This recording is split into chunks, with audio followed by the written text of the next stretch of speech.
accepting the invitation. And thank you so much, Professor Sanija, for inviting her. So today's webinar would be on how statistics actually revolutionized science in the 20th century. So I think this is going to be a very interesting talk. And Professor Sanija will be introducing our speaker, who is also an ISI elected member.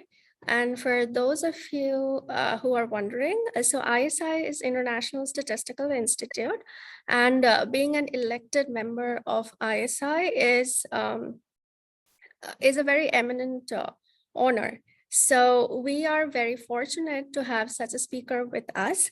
So I would now request Professor Sanija to introduce our speaker, and we'll get started with the webinar. Thank you. Very much, Sayante. It is my honor and my pleasure to introduce myself in front of such a distinguishing audience. My name is Ksenia Domicic. I'm professor of statistics from Croatia and Caucus for Women in Statistics country representative. So it is my honor to introduce Professor Zagorka Lozanov-Crvenkovic, who is a mathematician, but university professor at the University of Novi Sad at the Faculty of Science, teaching statistics for many years. Her core research interest is in probability and applied statistics. And she is teaching not only at the Faculty of Science, she is also teaching at other faculties of informatics, medicine, agriculture, pharmacy, and so on in her country. And also she is visiting professor abroad in the neighboring countries. As you said, she is elected member of the ISI, and she is also country representative in the Committee on Women in Statistics at the ISI. And also since recently, she became a member of Caucus for Women in Statistics, which is really very nice. She is performing as, which is the most important in my eyes, as president of Statistical Society in her country for many, many years, operating continuously. So this is her great contribution. She is also a country coordinator for International Statistical Literacy Project for her country. And she is also council member for the Council of Statistics in Serbia, which is very eminent position. I want to say that she mentored more than 100 students. Also, she wrote a monograph in English and published more than 50 papers in highly indexed international journals. We met, I want to say, at the World Statistics Congress in Rio de Janeiro. And since then, it was quite many years ago, we cooperated at several I should say, projects, and also published several papers together. And we attended several international conferences, more or less here in the region, in Slovenia, Croatia, Hungary, and so on. So I'm really pleased to announce her talk today, as Sayante says. So please, Zagorka, the floor is yours. Thank you. Thank you very much.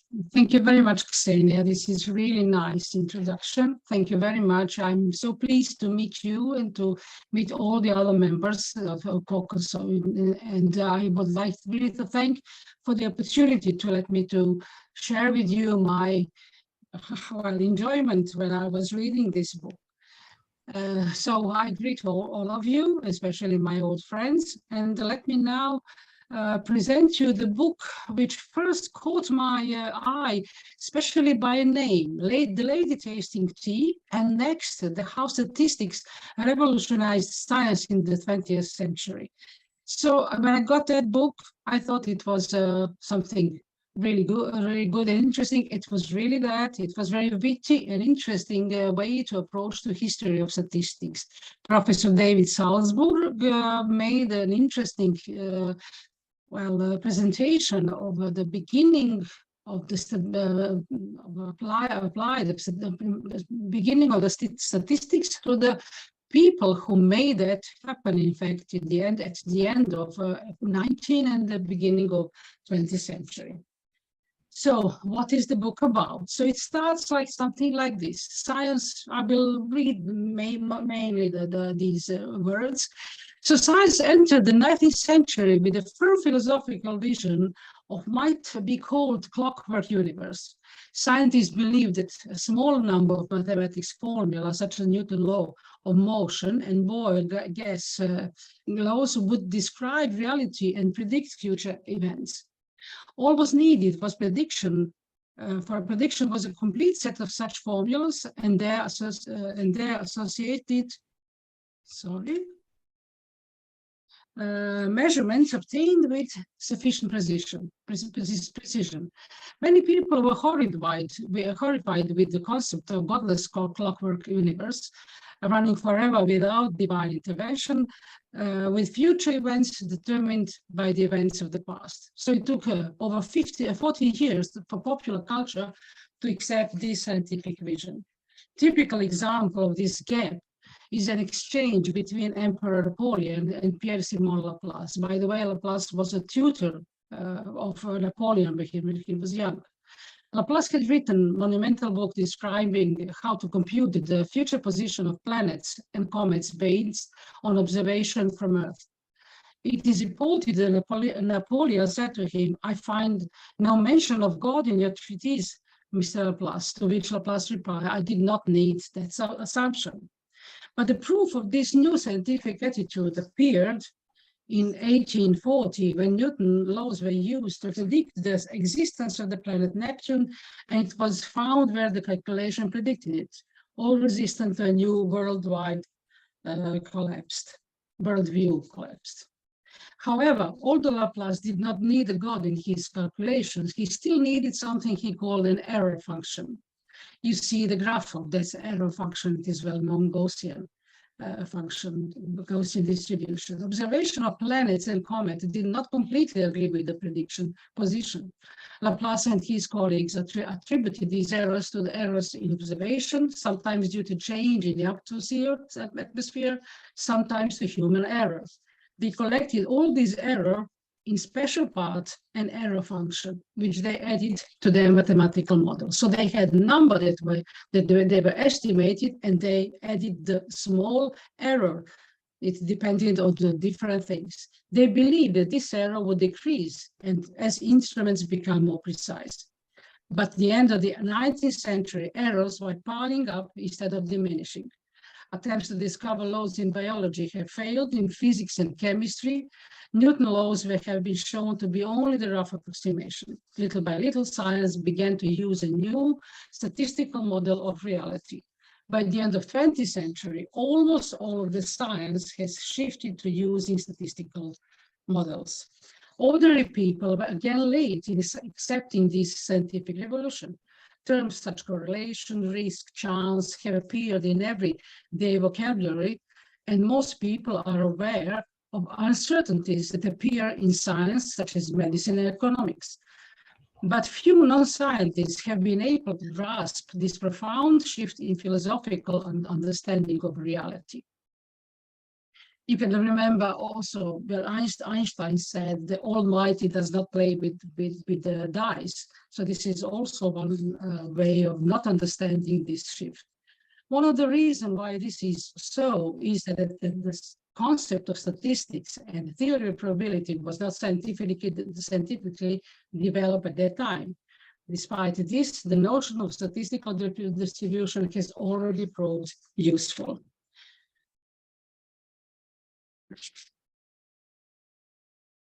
So this book is an attempt to describe the statistical revolution in science in the 20th century, at the end of 19th and 20th century, beginning of the 20th century, by means of the people who participated in that revolution. The reader will not gain knowledge, but as our author says, you will not gain knowledge by reading the book to statistically analyze the data. But the author hopes that the reader will at least partially succeed in understanding the shift in basic philosophy that is represented by the statistical view of science. So the author asks, so where could a non-mathematician begin to understand this revolution in science? The author thinks it is good to start with the lady tasting tea. So it was in Cambridge. On the right-hand side, you see Cambridge. And it was the professors and their wives were sitting in the garden for afternoon tea. One of the women insisted that she can differ, so she can tell the difference, whether the taste, so how the tea taste is, depending on that, whether you first put milk, then tea, or you first put tea and then milk. She told, I can taste the difference. So most scientists scoffed, but one of them, with the glasses and wide-eyed beard that you can see on the left-hand side, suggested testing the claim.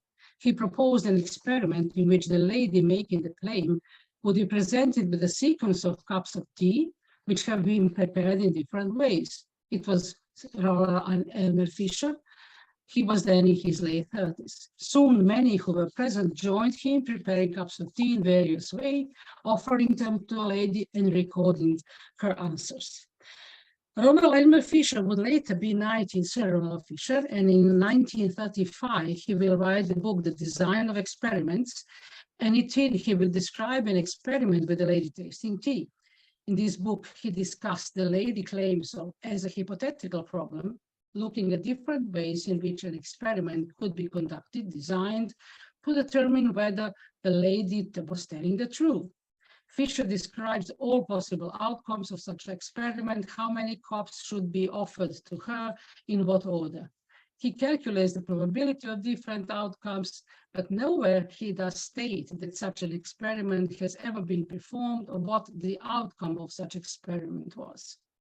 Fisher's book on the design of experiments was an important part of that revolution that took place in science in the first of the 20th century. We know that how experiments are important in science, and even before his book on design of experiments, scientific experiments had been conducted for hundreds of years.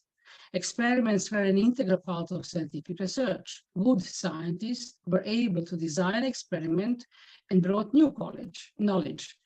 But bad scientists performed experiments that resulted in a lot of data, but did not contribute to increasing knowledge.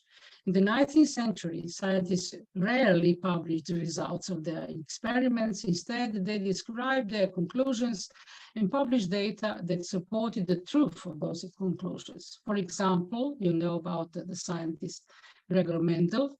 He did not show the results of all his experiments in breeding peas. He would describe a series of experiments and then wrote, the first 10 members of both series of experiment may serve as an illustration. In the 1940, Fisher examined Mendel's illustrations of data and found that the data were too good to be true. They did not display the real randomness that should have occurred in such experiments. We will turn back to Fisher a little bit later. Okay. So let me tell you next about two great men that were the really ones that brought this scientific point of view to the light. So you see Carl Pearson and Sir Francis Galton. So the author says, as in other revolutions in human thoughts, it is difficult to determine the exact moment when the idea of statistical model became part of science.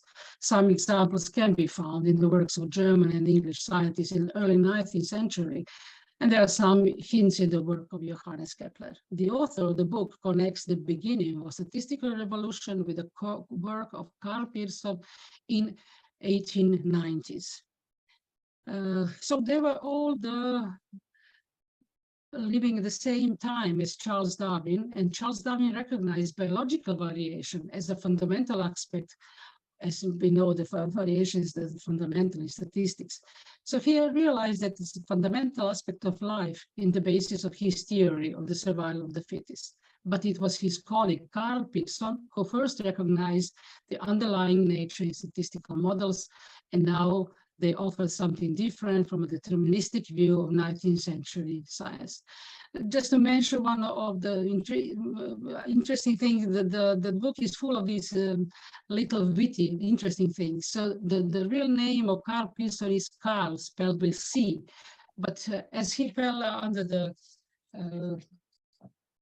he was so keen on Karl Marx, he started to spell his name differently by K.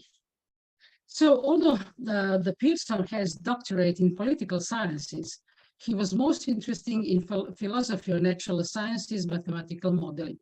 In 1880, he published the book Grammar of Science, which went through many editions and was considered one of the great books in the field of natural sciences and mathematics at the period before the start of First World War. So let me first tell me a few things about Francis Galton, and then I will turn back to Pearson. During this period of his life, Pearson fell under the influence of another English scientist, Francis Galton. He's an amazing scientist. To most people, Galton is known as an inventor, someone who discovered fingerprints. That is the method of how to classify and identify them.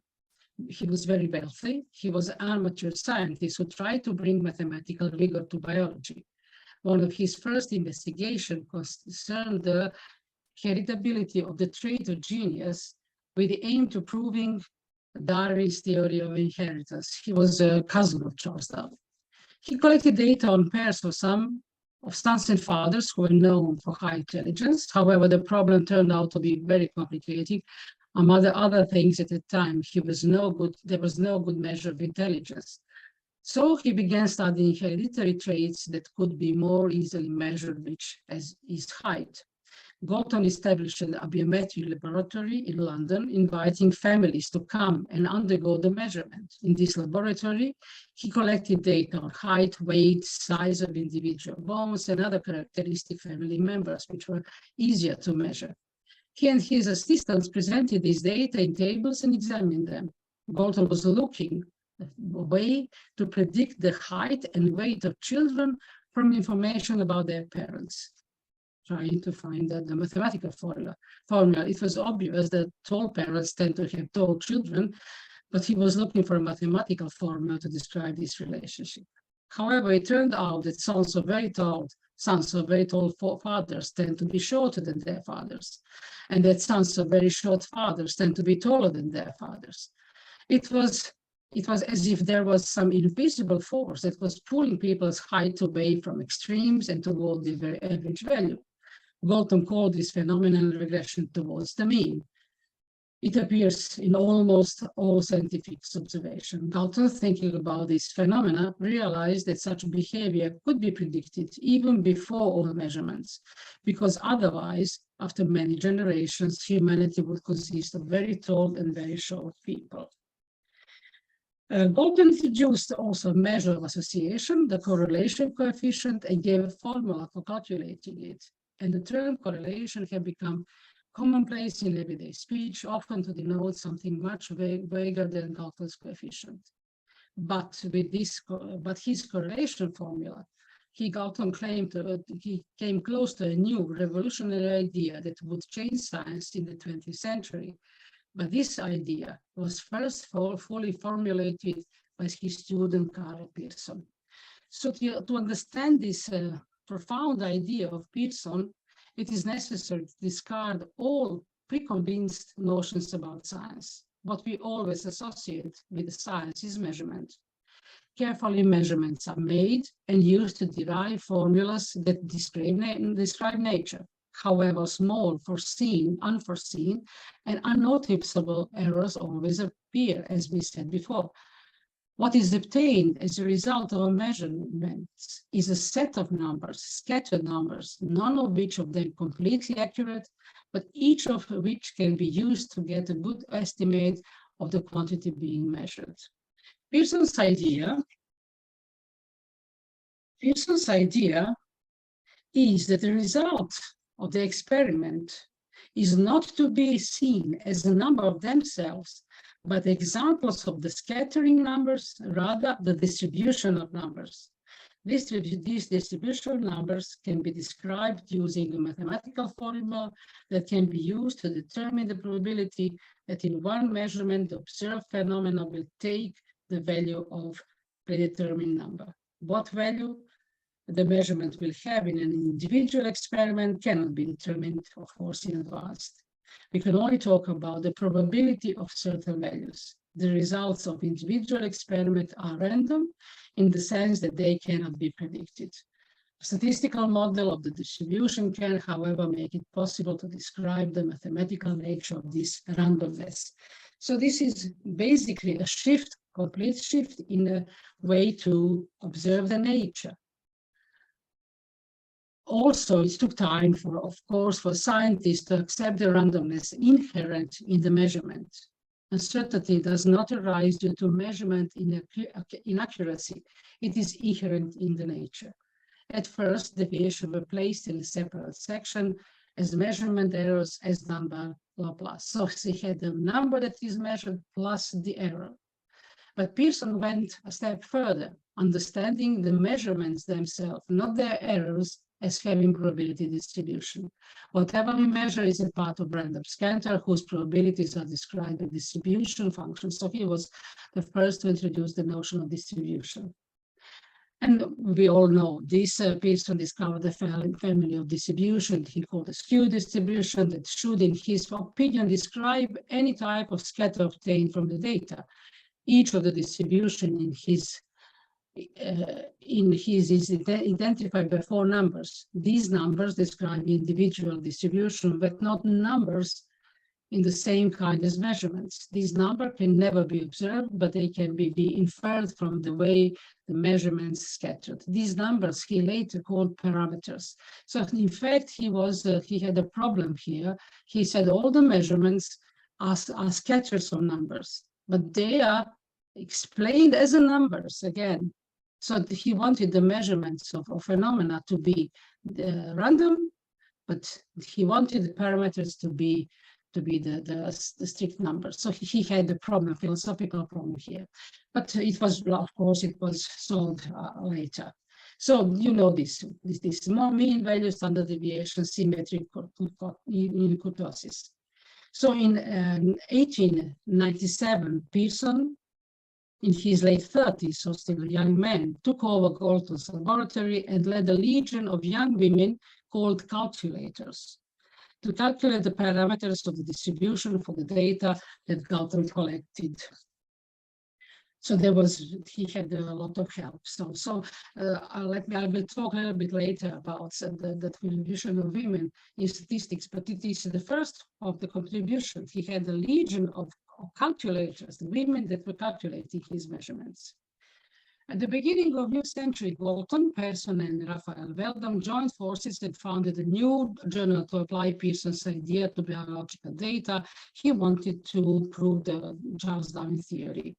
They called it Biometrica. For the next 25 years, Biometrica brought data from correspondence sent all over the world on measurements of various animal species. For this data, Pearson and his calculators calculated the distribution parameters. The distribution, the best agreed with the data were graphically presented, and some differences were commented. And what remains of Pearson's revolution is the idea that things of science are not observable, the things that we measure are not observable, but the mathematical distribution functions that describe the probabilities associated with observation. So it was completely shifting in our way of thinking about the science. Nowadays, medical researchers use the subtle mathematics distribution function to model, to determine possible long-term effects. Sociologists and economists use them to understand the behavior of human society. Through quantum mechanics, physicists use distribution to describe subatomic particles. Not a single branch of science did not escape the revolution. But now some scientists claim that they use this distribution as a temporary technique, and that ultimately they will be able to return to determinism of the 19th century, beginning of the 20th century. Others believe that nature is fundamentally random and that the only reality lies within distribution. Regardless one's underlying philosophy, the fact remains that Pearson's idea of distribution function and parameters came to dominate 20th century science, and it stands triumphant on the threshold of 21st century. So let's say about one other man that was working with Fisher and alongside with Galton and Fisher and Pearson. So it is William Seeley Gossett. He was a friend of them. He worked with them. He was a chemist. He worked but he gave a very good, very much work in statistics. So among articles in Biometrica in 1908, the work of an unknown author who wrote under the pseudonym Student was published. So what was happening there? So it was in this time, and respected firm, the Guinness Brewery, started investing in science at the beginning of the 20th century. The young Lord Guinness, having inherited the company, decided to introduce modern scientific methods to produce in production by employing young, successful chemistry graduates from Oxford and Cambridge. In 1899, he hired William Seeley Gossett, who was at the age of 22 and graduated in chemistry and mathematics in Oxford. In his first published paper in 1904, Gossett presented a mathematical solution to a problem related to beer production. When the mixture is ready for fermentation, careful measures measure the amount of yeast is added to it. The yeast was stored in containers full of liquid, and before adding this mixture, the workers had to measure how much yeast was in these such containers.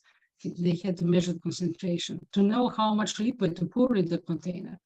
They took samples. They could take only small samples, some small number of samples from the container, and counted yeast cells under the microscope. It was important to know the accuracy of such measurements because the amount of yeast had to be strictly controlled. Too little yeast caused no fermentation, and too much resulted in bitter beer.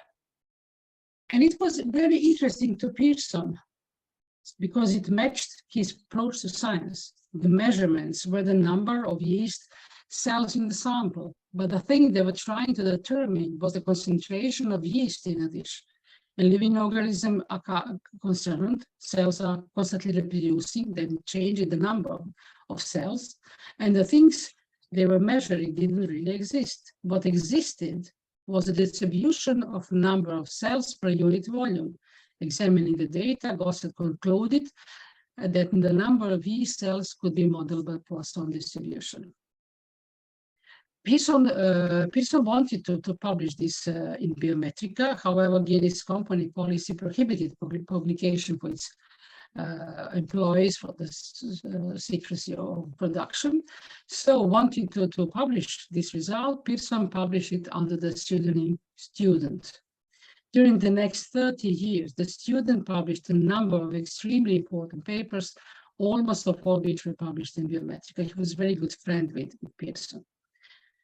And most of the students' mathematical work took place at home, outside the official work hours, and they greatly benefited Guinness company. His most famous result was published in 1908, the probable error mean. So this is a really, really important result in statistics, and later Frederick Mosteller and John Tukey pointed out that without discovery of this student result, student distribution, statistical analysis would be doomed to an endless series of procedures. First, the 4 parameters of the regional distribution would have to be estimated. That the 4 parameters of each of the previous parameters should be estimated, and so on and so on. Gossett, meanwhile, became a mediator between 2 leading and quarreling geniuses, Pearson and Fisher. He remained close friend with both, although he often complained to Pearson that he did not understand what Fisher wrote to him. So they called it here, the author called him the dear Miss Gossett, because he was a very nice man, and he managed to stay friends with both of them. So let's say something about Ronald Elmer Fisher. He was really one of the greatest names in the history of statistics. So he was born in 1890. He became interested in mathematics and astronomy very early, as he was not allowed to use an electric light because of his poor eyesight. His mathematics tutor worked with him in the evenings without the aid of paper or pencil. Thanks to this, Fisher developed a geometric understanding. In the future, his unusual geometric abilities will help him to solve difficult problems in mathematics and statistics. He began his studies in Cambridge, 1909, rising to the prestige title Wrangler in 1912. While still a student, he published the first scientific paper in which complicated iterative formula were expressed in terms of multidimensional space. As a graduate student, he spent 1 year studying statistical mechanics and quantum theory, in which the methods of statistical distribution were already applied. After publishing the paper on students' distribution in Biometrica, so Fisher himself got the same result as William C. Gossett about the student distribution. So he met Carl Pearson, who introduced him to the problem of determining the distribution of Galton's correlation coefficient. Fisher gave the problem a geometric interpretation, viewing around the sample as a point in an n-dimensional space, and found the answer in a few weeks. He submitted the paper for publication in Biometrica, but as Pearson could not understand the paper, he sent it to William C. Gossett, who also had difficulty understanding. Pearson know how to get solution in individual cases, but this involved a huge number of calculations which were done by the employees of his biometric laboratory. Each of these special cases agreed with Fisher's general solution. However, Pearson did not print Fisher's work, instead requiring him to make changes and reduce the generality. He kept the paper for 1 more year, while his assistants calculated a large table of this distribution for selected parameter values. He finally published Fisher's paper after a long time, but as a footnote to a larger paper in which he and his assistant presented the table. Fisher never published another paper in Biometrica. Even he had to pay for another papers to another journals to read his paper, even though it was the Biometrica was a preeminent journal of this time. In the future, Fisher and Pearson will constantly clash. And in 1919, Fisher began working in the Rothamsted Agricultural Experimental Station. This research, you can see the pictures of this station. It was established by a British fertilizer manufacturer in an old farm. The soil was not suitable for growing crops, but some fertilizers were used. During 90 years, experiments were carried out and that tested various combinations of mineral salts and different types of crops. But these experiments, were not very good organized, and the data were not collected very good. Most experiments did not produce consistent results, but data books were carefully kept. So Fisher moved in that station with his wife, 3 children, sister-in-law, and he started working on this data. Later, he described his job as ranking over the muck heap. So the data was completely disastrous, but he managed to analyze them. As a result of this work in Rothamsted Experimental Station, several works were created. You can see this. It is not only the only works that Fisher gave. But in this work, he developed original tools for data analysis, derived the mathematical foundation of these tools, described their extension to other fields, and applied them to the data he found in Rothamsted. The papers show brilliant originality and a full fascinating implication that have been addressed by theorists through the 20th century and are likely to inspire future work. In the first paper, Fisher, using the data he found at the station, determined the relationship between year and the grain yield using Galton word regression. Pearson's idea of probability distribution now linked the year and yield through a formula. What was Galton and Pearson's idea from the beginning, but he managed to do it mathematically. Among his work, one should mention Statistical Methods for Research Workers, published in 1925, which went through 15 editions only in English, and this really should be must be highlighted. Many notions in statistics were brought by Fisher, as it's statistics in a narrow sense, degrees of freedom, likelihood, and of course, he introduced many significance tests, especially ANOVA, that are used today, and he called the probability that leads to a conclusion that the differences are significant, the p-value, and he proposed the value of 0.05. And this value is now something that is predetermined, but he only suggested this value, and today this value is discussed very much. So those are at the beginning, the people at the beginning of Worth, and many other names are mentioned in the book. Egon Pearson, who gave the theorem about testing hypotheses. Chester Bliss, with very interesting his life. He was at the beginning of 20th century. He went to Stalin's Russia, and luckily managed to escape the prosecution there. And so it is really interesting story. Frank Yates, Edward Deming, who worked in Japan after the Second World War and brought the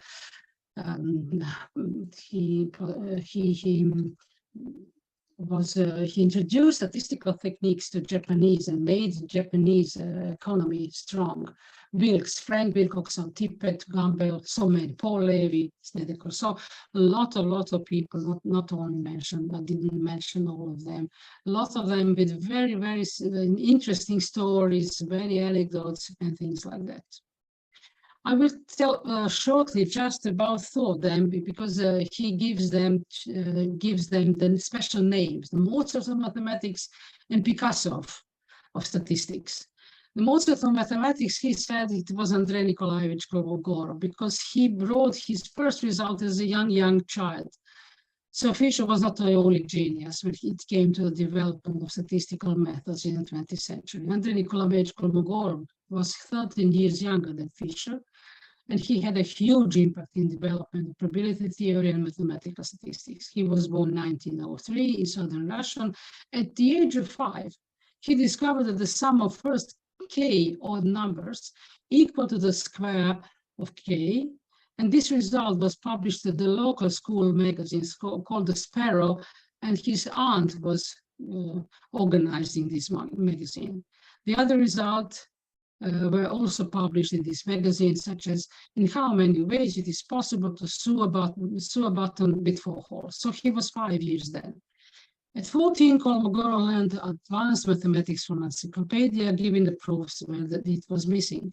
In high school, he drove the physics teacher crazy by making a sequence of perpetual mobile machines in which professor could not find a fault. Of course, Kolmogorov carefully hid it. He finished high school before the deadline, and his professors were very glad that he left the school earlier. And at the age of 17, enrolled in the University of Moscow. During postgraduate studies in mathematics, he had 14 subjects, and the final exam consisted in producing an original paper from the subject of the choice of a student. Few students submitted more than one paper, and Kolmogorov gave original result in all 14 subjects. As a young man, he gave a lot of contribution to statistics and probability. He's one of the great mathematicians of the 20th century. He produced many original results in various fields of science, and at the same time, he found completely original methods and technique of proving that. Also, he did not work only in mathematics, he worked in statistics. We worked in applying probability and statistics in all different areas, physics, biology, and philosophy. So it is hard to say where did not he leave his mark. Of course, the main things is mathematical foundation, probability theory, and his work in random processes. Throughout the book, Our author also all the time asks, what does probability mean in real life? And it was the question that Kolmogorov always asked. And at the end of his life, he completely changed his, he made the mathematical foundation of probability theory, but combining the ideas from laws of thermodynamics, early works of Carl Pearson, works related to a theory of information, results on the law of large numbers, Paul Levy. He gave a completely new approach to theory of probability related to complexity of algorithms. He solved the sixth Hilbert's problem for the second time. Today, now, this approach is developing. For a long time, it stood, nobody could follow his work. So, what can he say about the Picasso statistics? Author says it is a journal by the Taki. He was born in 1950. He completed, he studied chemistry. He continued postgraduate studies at Princeton, where he received his doctorate in 1939. His main work was in topology, where his most important contribution is known as Taki lemma. During the Second World War, Taki worked at the Fire Control Research Office on practical problems. This experience later served him well in statistical research and led him to appreciate practical problems. His aphorism is very, very well known. It is better to give an approximate answer to the right question than an exact answer to the wrong question. And just as Picasso worked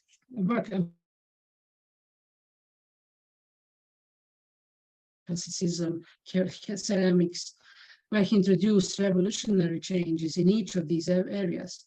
The diversity of Taki contribution to mathematics and statistics is simply impressive. He dealt with random processes where he found computer techniques for analyzing long series of correlated data known as fast Fourier transform. In statistics, he introduced explanatory data analysis, box and whiskers, and stem and leaf diagrams, and many different ways of presenting data. He introduced the words bit and software. Also, apart from time series, he dealt with linear models and generalized and featured early works using robust methods. Wherever he left his mark, the statistics was never the same. So it was Picasso of statistics. So as I mentioned, in the book you can find many men working in this field of statistics with a lot of interesting facts about them with their everyday life, but also the author mentions women in statistics. So one must mention Florence Nightingale, who is a legendary English Victorian figure, and she was a terror to members of parliament and the British Army generals whom she confronted. Besides being the founder of the nursing profession, she was gentle, self-sacrificing, giver of mercy. She was also a self-educated statistician. One of the Nightingale's mission was to force the British Army to maintain fields, hospitals, and supply nursing and medical care to the soldiers in the field. To support her position, she plowed through the piles of data from army files. Then she appeared before the Royal Commission with a remarkable series of graphs. In them, she showed how most of the deaths in the British Army during the Crimean War were due to illness contracted outside the field of battle or that occurred long after action because of the wounds suffered in the battle but left unattended. You can see the one graph that she presented. It was a pie chart and polar diagram, and this is the way that she displayed her message. During her life, she used to retreat in village of Irvington, where she would always be welcomed by her friends, the Davids. When the young David couple had a daughter, they named her Florence Nightingale David. So we have another important woman in statistics, is Florence Nightingale David. She was an English statistician who worked to increase the opportunities for women to study statistics. She became a head of statistics department at the University of California, Riverside. She graduated in 1931 with a mathematics degree, but when she applied to a London insurance firm for an actuarial job, she was turned down. She was a female, of course. That was the beginning of the 20th century. Then she went to Carl Pearson to ask his advice about obtaining an actuarial position. He took a liking to her and got her a scholarship to continue her studies in research assistant. Working with Carl Pearson, she was set to computing the solution of complicated multiple integrals, calculating distribution of the correlation coefficients. They worked a lot on distribution of correlation coefficient. And there she produced her first book, The Tables of Correlation Coefficient. She was living and working together with Carl Pearson, with Fisher, with Gossett, with Galton, and she called Pearson, as they said, a wonderful lecturer. She said he was a wonderful lecturer. And she said he was also tolerant of interruptions from students. Fisher's lecture, on the other hand, as she said, were awful. I couldn't understand anything. He wouldn't answer my question because I was a female. So Florence Nightingale David used to sit on the lectures of Fisher. He used to sit by a male colleague and tell him, ask him that. So the male colleague was asking the questions, and only then Fisher would reply. So she worked with Jerzy Neumann, Egon Pearson, Gossett, Fisher. She published papers, including one very important with Jerzy Neumann on generalization of seminar theorem by A.A. Markov. Almost in every branch of statistics theory, one can find references to papers by Florence Nightingale David. During the Second World War, she worked in the Ministry of Home Security, at the Ministry of Home Security, trying to anticipate the effect of bombs that might be dropped on population centers in London.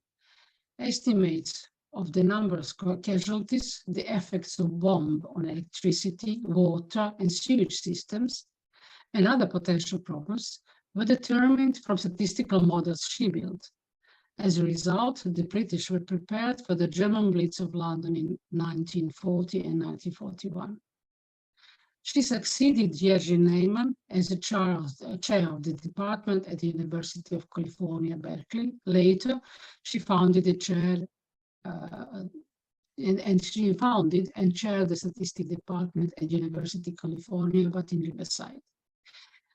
Later, then in her work, she applied this work that she worked at the beginning of the Second World War on the effect of bombs in London to a completely different problem in archaeology. One friend of her was an archaeologist, and he helped him find some things in the fields that he was working. And she said, it is curious that there's a sort of unity among the problems, don't you think? There's only about half a dozen of them that are really different.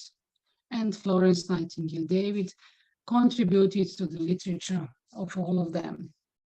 And finally, but certainly not the least, I will tell you something about Gertrude Mary Cox. So in the book, you can find about other women, but I choose these three.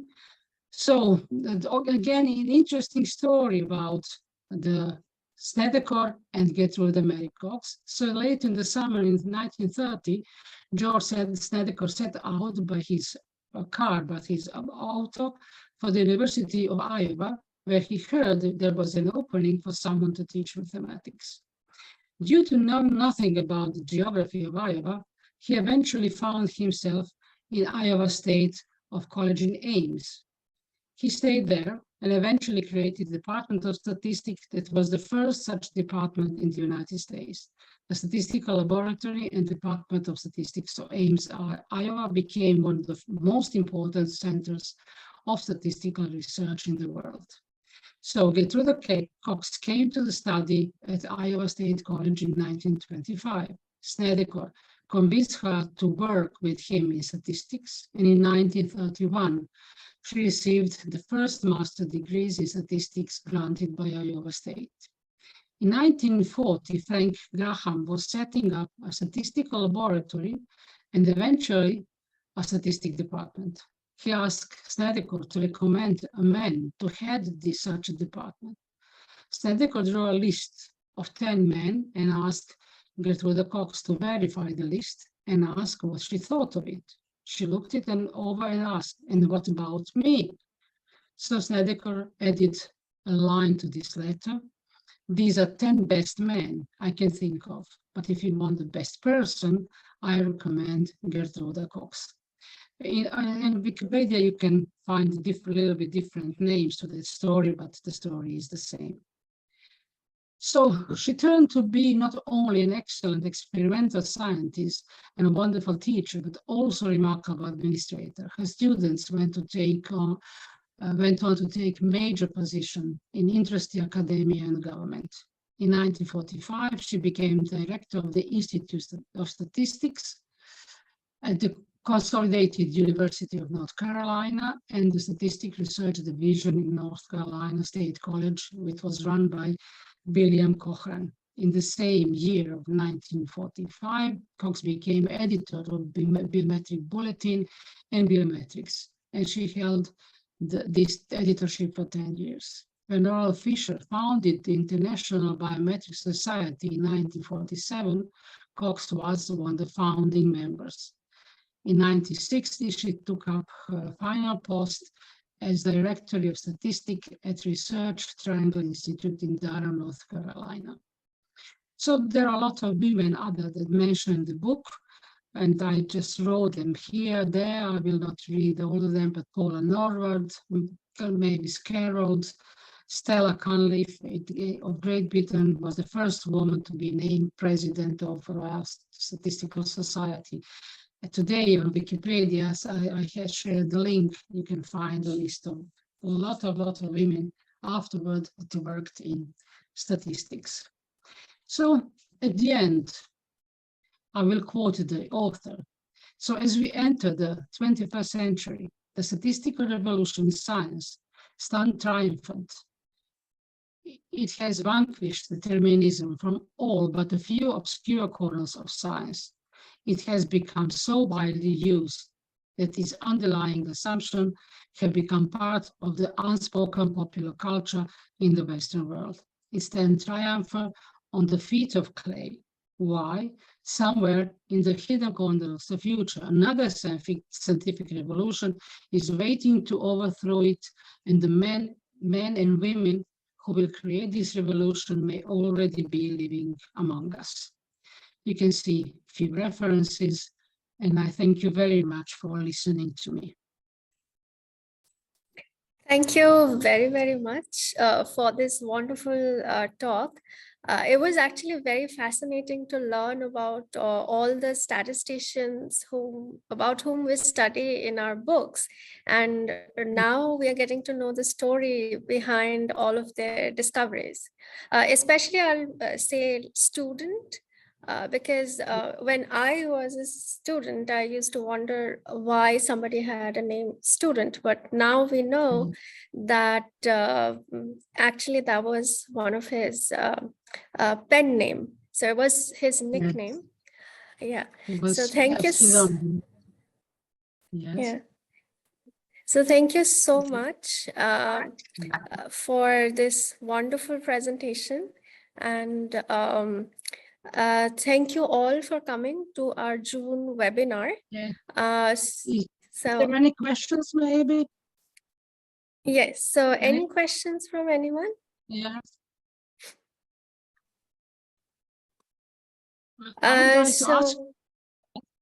I would like to ask you something. Well, first, I highly recommend to you to read the book. There's a lot of interesting things and very funny things and very ordinary life things, you know. So the stories from my life. So it is interesting. And is there any questions? So I would like to ask at the end something. So if there's any questions from the audience, we can have those questions, or I can also share Professor Zagorka's email. And if any of you have any questions later, you can directly email her and interact with her. And Yes. I would like only to ask everybody, didn't you, anybody, I wanted somebody to ask me, what happened to that lady tasting tea? How the experiment ended? Nobody asked me that. So after so many facts, you forgot the beginning of the story. So there was a lady, the author of the book heard the story about that. It was really happened. So he heard from a man who was, his name was Hugh Smith. He was present at that day in Cambridge, and he witnessed the experiment.